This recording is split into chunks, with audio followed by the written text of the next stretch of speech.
मेरा नाम राकेश है और मैं घर का बड़ा बेटा हूँ। मेरे घर में मेरी माँ और मेरे से छोटे एक भाई और एक बहन है। बहन 12वीं क्लास में पढ़ती है और भाई 9वीं में। हमारे पिताजी की बहुत बड़ी कपड़ों की दुकान है जहाँ पर एक से एक शादी ब्याह के लिए साड़ी मिलती है। बड़े होने के बाद मैं पिताजी के साथ अपनी साड़ियों की दुकान संभालने लगा। मेरे घर में कपड़ों का बिजनेस था, इसलिए मेरा आना जाना बड़े बड़े शहरों में हो जाता था और ख़ासकर सूरत शहर में, जहाँ पर मैं दुकान के लिए माल लेने जाया करता था।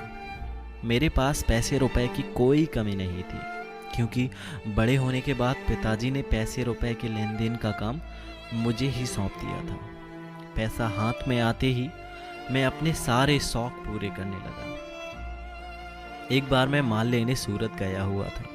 वहाँ पर मेरी मुलाकात रणजीत से हुई। धीरे धीरे मेरी और रणजीत की गहरी दोस्ती भी हो गई। रणजीत बहुत ही अमीर बाप का बेटा था। उसके सूरत में साड़ियों के कई कारखाने थे और सूरत में ही उसके कई घर भी थे। रणजीत बहुत ही अय्याशी किस्म का आदमी था। वो अपने शौक पूरे करने के लिए अपने घर पर लड़कियां बुलाया करता था। एक दिन उसने मुझे भी इस काम के लिए फोर्स किया। उसने कहा, मार्केट में एक बहुत ही नई माल आई है, तू कहे तो तेरे लिए उसे लाऊं। मैं इन सब चक्कर में पड़ना नहीं चाहता था। मैंने तुरंत रणजीत को कहा, नहीं, मुझे नहीं चाहिए। यही कहकर मैं सोने चला गया। रात को सोते समय मेरे दिमाग में आया कि रणजीत ने कहा है कि नई लड़की आई हुई है। चलो कल मैं भी उस लड़की से मिल अपने शौक पूरे कर लूँगा। अगली सुबह जब मैं सोकर उठा तो रणजीत से कहा, ठीक है, तू कल बोल रहा था कि नई लड़की आई हुई है, ठीक है, आज रात उसे तू मेरे लिए बुलवा लेना। मेरे बात पर रणजीत ने कहा, ठीक है। ये हुई ना बात। रणजीत ने मेरे लिए उस रात एक लड़की को बुलवा लिया। रणजीत ने उस लड़की को मेरे आने से पहले ही बुलवा लिया था और एक रूम में उसको बिठाया हुआ था। रणजीत ने मुझसे कहा, जा, आज रात के लिए ये दुल्हन तेरी हो गई।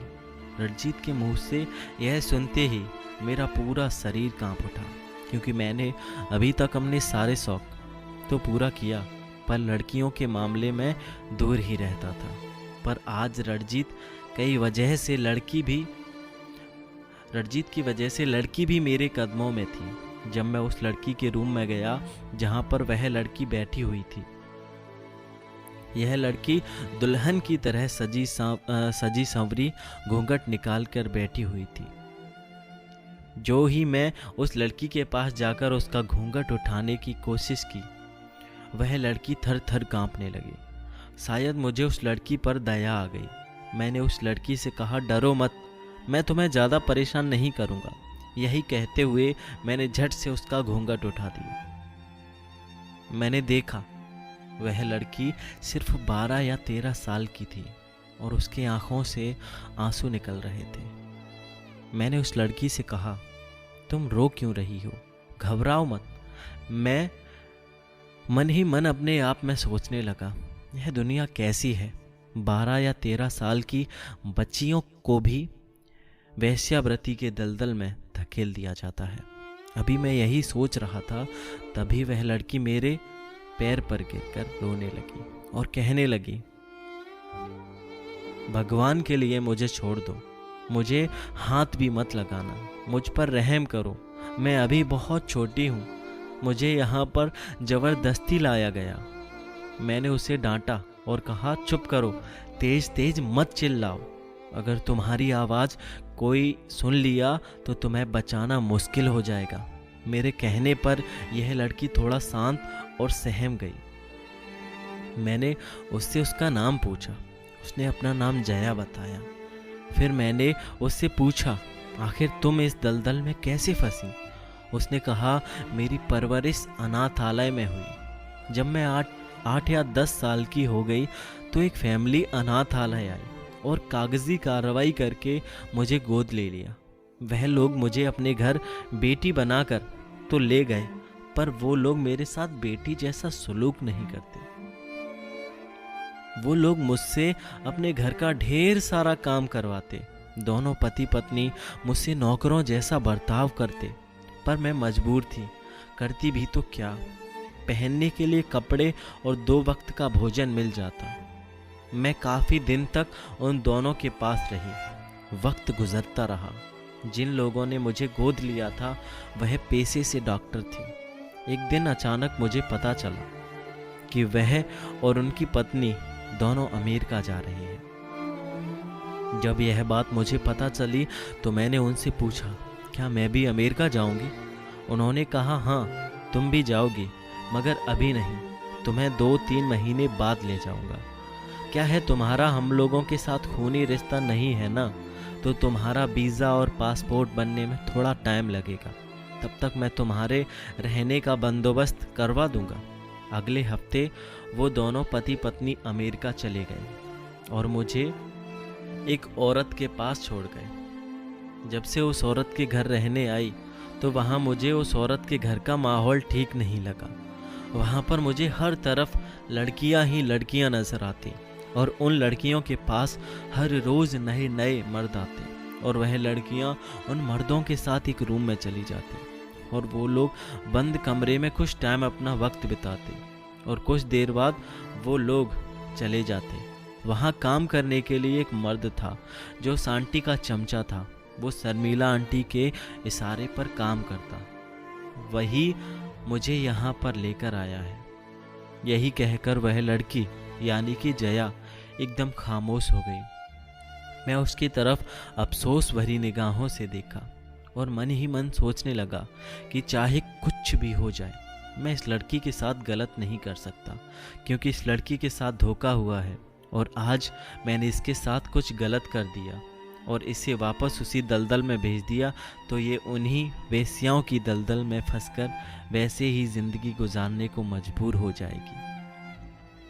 मैं बस यही सोच रहा था, तभी उसने कहा, भैया भगवान के लिए मुझे इस दलदल से बाहर निकालो। आप अपनी बहन समझकर मुझे अपने साथ ले चलो। हाँ है, उसे जल्दी भेजो, लेट हो गई तो पैसे कई कीमत ज़्यादा चुकानी पड़ेगी। मैंने अपना जख्म दिखाते हुए उन लोगों से कहा कि वह लड़की तो शराब का बोतल को मेरे ऊपर मारकर भाग गई। मेरे मुंह से यह सुनकर रणजीत और वह आदमी एकदम से सन्न रह गए। उस आदमी ने रोते हुए कहा, आज तो मेरी खैर नहीं, शर्मिला मैडम तो मुझे जीते जी मार डालेगी। मैंने अपना मुंह बनाकर बोला कि अब मेरी क्या गलती है, मैं तो खुद ही जख्मी हुआ पड़ा हूँ और ऊपर से तुम लोग मेरा एक रात का पैसा भी बर्बाद कर दिए। उस आदमी ने मुझसे और रणजीत दोनों से कहा, तुम दोनों को शर्मिला मैडम के पास चलना होगा। मैंने उस आदमी से बहाना बनाते हुए कहा, ठीक है, अभी तू जा और अपनी मैडम से बोल दे कि हम कल सुबह 10 बजे मैडम से मिल लेंगे। और तेरी मैडम अगर उस लड़की के बारे में पूछेंगी तो बोल देना कि वो लोग उस लड़की को अपने साथ लेकर आएंगे, जिसका वह लोग ज़्यादा पैसा चुका देंगे। उस आदमी ने कहा, ठीक है साहब, लेकिन आप लोग कल सुबह 11 बजे ज़रूर आ जाना। यही कहकर वह आदमी वहाँ से चला गया। मैं और रणजीत दोनों बैठकर अब आपस में यह बात करने लगे कि हम यहाँ से निकलें तो निकलें कैसे। रणजीत ने कहा, अच्छा तू अब जल्दी यहाँ से निकल, मैं कुछ अपना बंदोबस्त कर लूँगा। मैंने तुरंत अपना बोरिया बिस्तर बांध लिया और वहाँ से निकल गया।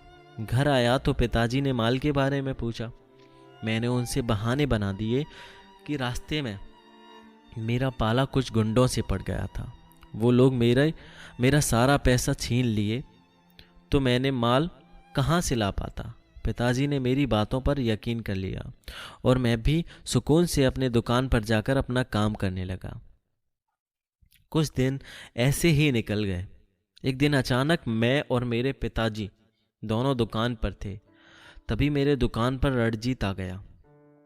रणजीत के साथ में कुछ अजीब तरह के आदमी थे। मैंने लड़की को बुलाया हुआ था, पर मैंने उस लड़की को अगर भगाया तो अच्छा ही किया है। मैंने उस लड़की के साथ कोई गलत काम नहीं किया, पर मेरी बातों पर विश्वास करने वाला कोई नहीं था और वह बात धीरे धीरे आस पड़ोस में आग की तरह फैल गई कि उनका लड़का माल लेने के बहाने शहर जाता और वहां जाकर लड़कियों के साथ अय्याशी करता। पिताजी इस बदनामी को बर्दाश्त नहीं कर पाए और उन्होंने हार्ट अटैक हो गया और वह यह दुनिया छोड़कर चले गए। पिताजी के मरने का जिम्मेदार माँ मुझे ही मानती थी, इसलिए मेरी माँ ने मुझे घर से निकाल दिया। उन्होंने कहा, तेरी वजह से मेरे और दोनों बच्चों की ज़िंदगी भी खराब हो जाएगी, और मुझे अपनी प्रॉपर्टी से भी बेदखल भी कर दिया। पिताजी के साथ बिजनेस में हाथ बटाने में मैं अपनी पढ़ाई बीच में ही छोड़ दिया था, इसलिए मुझे कोई नौकरी भी नहीं मिली। इसलिए मैंने टैक्सी चलाने का काम करने लगा। वक्त ऐसे ही किसी तरह गुजरने लगा और धीरे धीरे मेरी उम्र 50 साल की हो गई। मैंने शादी नहीं की। एक दिन मैं टैक्सी लेकर खड़ा सवारी का इंतज़ार कर रहा था। तभी एक बूढ़ा सा आदमी मेरे पास आया और कहने लगा, सुनो, क्या तुम हमें एयरपोर्ट पहुंचा सकते हो? मैंने उस आदमी से कहा, हाँ क्यों नहीं, चलिए। उस आदमी ने कहा, मैं अकेला नहीं हूँ, मेरे साथ और भी लोग हैं, तुम्हें अपनी गाड़ी मेरे घर तक लेकर चलनी होगी। मैंने कहा, ठीक है साहब, मैं चलता हूँ। मैं उस बूढ़े आदमी को अपनी टैक्सी में बैठाकर उसके घर जाने लगा। उस आदमी ने मुझे बड़े से बंगले के पास गाड़ी रोकने को कहा। मैंने टैक्सी को बंगले के पास रोक दिया। वह आदमी उस बंगले के अंदर गया और उसके साथ एक खूबसूरत सी लड़की निकल कर आई। मैं तो उस लड़की को देखकर हैरान हो गया। वो लड़की एकदम मॉडल लगती थी। वह लड़की और वह बूढ़ा दोनों मेरी टैक्सी में बैठ गए। मैं टैक्सी लेकर एयरपोर्ट की तरफ जाने लगा। फिर मेरी नज़र टैक्सी में लगे शीशे की तरफ पड़ी तो मैंने देखा वह लड़की मुझे ही आंखें फाड़ कर देख रही। मुझे कहीं दूसरी तरफ जाना है, पर अगर आप कहें तो मैं अंकल के लिए दूसरी टैक्सी बुलवा दूं। जया ने कहा, हाँ, दूसरी टैक्सी बुलवा दीजिए, क्योंकि पापा टैक्सी में बैठ जाएंगे तो मुझे भी सुकून रहेगा। दूसरी टैक्सी बुला मैं उस अंकल को उस टैक्सी में बैठाकर उन्हें घर छोड़ने को कह दिया। टैक्सी वाला उन्हें लेकर चला गया। उस बुढ़े आदमी के जाते ही जया मेरे गले लगकर मुझसे लिपट कर रोने लगी। मुझे तुरंत वो वक्त याद आ गया जब जया ने अपनी ज़िंदगी की भीख मांगते हुए मेरे सामने रोया था। मैंने जया से पूछा, जब उस दिन मैंने तुम्हें वहाँ से भगाया तो उसके बाद तुम गई कहाँ? जया ने मुझे बताया कि वहाँ से भागने के बाद मैं इधर उधर भटक रही थी। तभी यह जो अंकल थे, जो अभी मेरे ससुर जी हैं, इन्होंने मुझे देखा और मुझे अपने घर लेकर गए। इनका पूरा परिवार पेशे से डॉक्टर है। इन्होंने मेरी भी पढ़ाई बहुत ही अच्छे स्कूल में करवाई और बड़ी होने के बाद जब मैं डॉक्टर बन गई तो इन्होंने अपने एक पैर के अपाहिज बेटे से मेरी शादी करवा दी। पर मुझे इनके अपाहिज बेटे से शादी करने में कोई दुख नहीं हुआ, बल्कि मैं अपने पति के साथ बहुत खुश हूँ। हम दोनों डॉक्टर हैं। मेरे पति अभी अमेरिका में हैं, मैं वहीं पर जा रही हूँ। पर भैया, ये सब कुछ सिर्फ और सिर्फ आपकी वजह से मुमकिन हो पाया है। अगर आपने मुझे वहाँ से नहीं भगाया होता तो आज मैं उसी दलदल में फंस जाती। पर आप तो बहुत ही अमीर घर के थे, फिर ये टैक्सी ड्राइवर कैसे बन गए? जया को वहाँ से भगाने के बाद जो मेरे साथ घटित हुआ, मैंने जया से अपनी पूरी आप बीती उसे बताई। पर जया, आज तुम्हें देखने के बाद मुझे खुशी है कि मैंने एक अच्छा काम किया। दुख है तो सिर्फ एक बात का कि मेरे पिताजी मेरी वजह से बहुत पहले ही गुजर गए। जया ने मुझसे पूछा कि भैया, आप बुरा ना माने तो मैं आपकी कुछ मदद कर दूं, जिससे आप यह टैक्सी चलाना छोड़ दें। मैंने जया के सर पर हाथ रखते हुए कहा, अरे नहीं पगली, तू जा और अपनी ज़िंदगी में खुश रह। अब मेरी मदद करके करेगी क्या? मेरी तो आधी ज़िंदगी गुजर चुकी है, आधी बाकी है, इसी टैक्सी चलाने में कट जाएगी। यह सब सुनने के बाद जया की आंखों से आंसू टपकने लगे। कुछ देर बाद जया वहाँ से चली गई। उसने मेरा मोबाइल नंबर लिया और मेरी और जया से अक्सर बातें हो जाती। जया मेरे लिए अमेरिका से कुछ छोटे या बड़े गिफ्ट भेज देती। मुझे अपने किए पर पछतावा नहीं है, क्योंकि मैंने एक मासूम लड़की की ज़िंदगी बचाई। हाँ, पछतावा है तो सिर्फ इस बात का कि मेरे अपनों ने मुझे नहीं समझा। मैं मानता हूँ कि मेरी गलती थी, पर मेरे अपनों को मुझे समझना चाहिए था। तो दोस्तों, आपको ये कहानी कैसी लगी? आपको अगर ये कहानी अच्छी लगी हो, अगर आपके दिल को छू गई हो तो वीडियो को लाइक ज़रूर करना और कमेंट करके आपका पॉइंट ऑफ व्यू क्या है वो मुझे ज़रूर बताना। और अगर आप इस चैनल पर नए आए हैं तो चैनल को सब्सक्राइब ज़रूर कर लीजिए। हम लोग 3 लाख का टारगेट बहुत जल्दी पूरा करने वाले हैं। So please like this video and share this video. मिलते हैं अगले वीडियो के साथ, अगली कहानी के साथ। तब तक के लिए जय हिंद, जय भारत।